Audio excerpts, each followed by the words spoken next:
Hey, you Grateful Dead fans. You know, a lot of people ask me for a long time, why do you like the Dead so much? What is it about this? I mean, you taking this too far or what?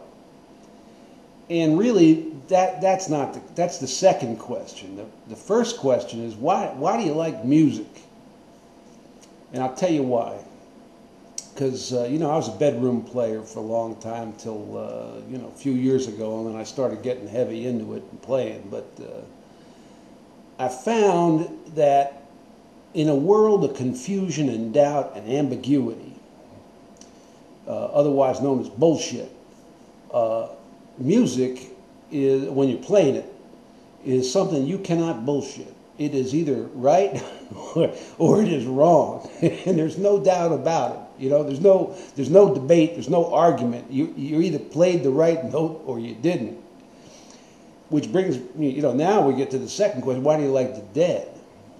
Well, there you see, the Dead had room for doubt and ambiguity in their music, and there was room for a little being off. You could make a mistake.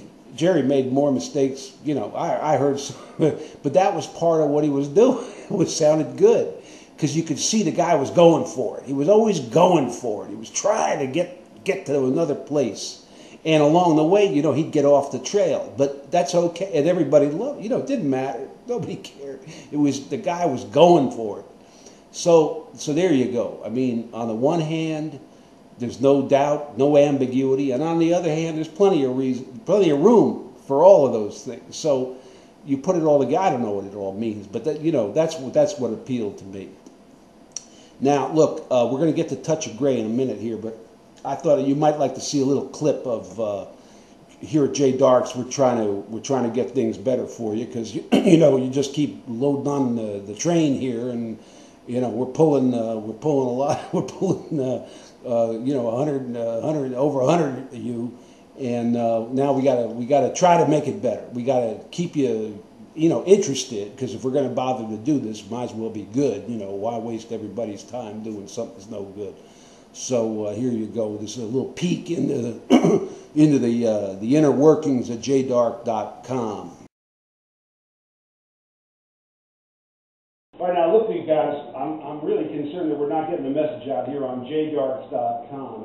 And can you have any creative ideas, something you could help us with that will get this thing happening the way it's supposed to be happening? It's time to get serious. We got something rolling here, but what are we going to do to make the groove and the vibe better for the folks? I don't know, but we got to get jdarks out there. Because jdarks.com, you got to check it out. That's your idea? Well, oh my God! I'm looking at it. All right, go ahead. Come on with an idea. Well, there you go. It's not very pretty, but we're trying just a little bit harder here, and so now you hear. Let's get some Touch of Grey. Now, this song, 1987, comes out, and it's a big hit, which the Dead were not used to. They didn't really have a smash hit, so they get one, and now the thing gets out of control, and people who never thought about the Grateful Dead before, they're showing up in the stadiums, and which brought its own set of problems. You know what I'm talking about. And but the tune is a good tune because it's a good example of driving through a tune. It's just keeping that beat going, making the thing move through from beginning to end. And that's my big lesson in music is. There's no room to jerk around. You can't stop in the middle. You got to keep the tune going. You got to keep driving it through for the fans. And so here you go. Here's another one of these dual videos. Big memory hogs. The software's tough to operate. It's a pain in the ass, but 140 beats a minute, thereabouts.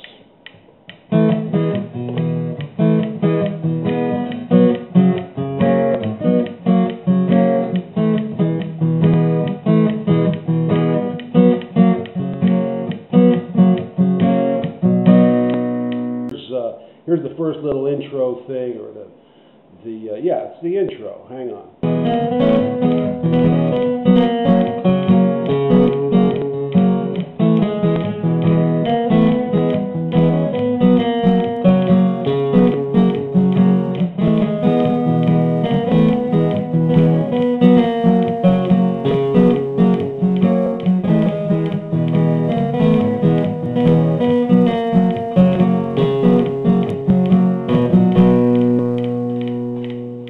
Okay, now here's a little Jerry run-up throughout the song.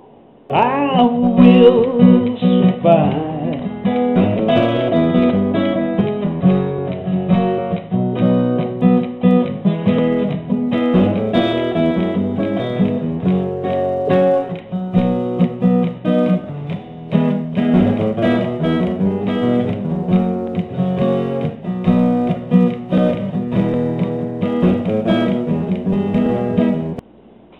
Okay, well, you can't play Touch of Grey without that, so here it is.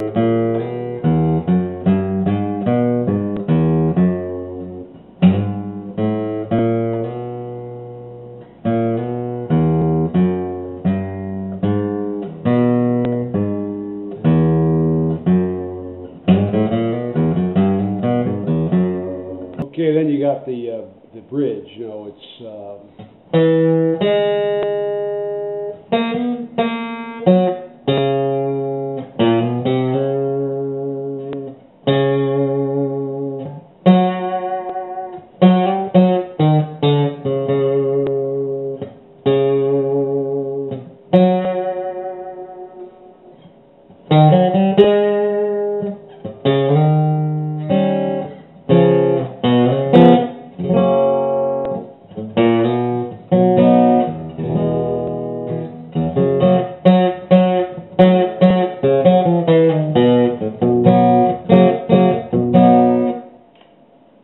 Okay, now here goes nothing. We're going to try to sync up the solo.